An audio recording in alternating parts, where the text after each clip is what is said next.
when we landed, we're used to going to the EMS when they have the patient.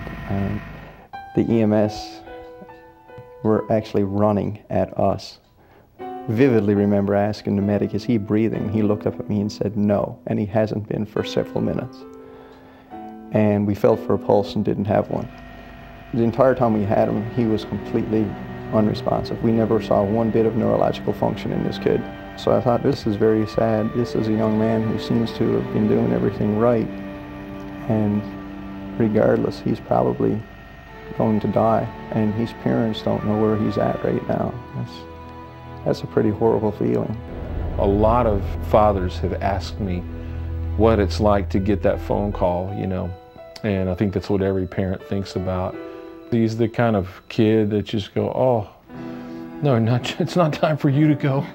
It was kind of surreal how well it all went. I mean, they were just there, and the system that they have in place is just unbelievable. I mean, that's why he's here.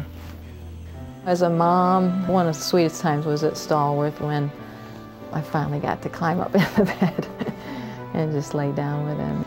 And then another one was when I was at the rehab with him all day. They had him take about 4 or 5 steps up to the door, and he was just wiped out. But that was the most beautiful thing I'd seen. That he was going to be able to walk again. I think I'm here to pass this story along, a story of hope. I wouldn't be alive, you know, if it weren't for the Lifeflight, Sheldon, Dr. Gilmandegi, and the other people that I haven't gotten to meet and even get their names, but it's just so much thanks to them.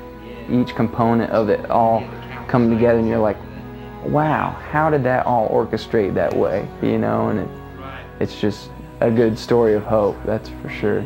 All right, yeah, we'll catch up, and I'll see you. All right, that'll be great.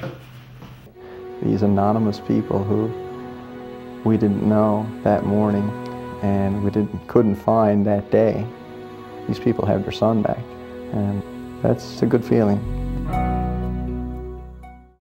When you finally experience it, you just see how minutes and seconds mean everything. I've just learned that life is short and nobody can tell you when you're gonna die. It's just a very humbling moment. May the wings of the angels carry you home, carry you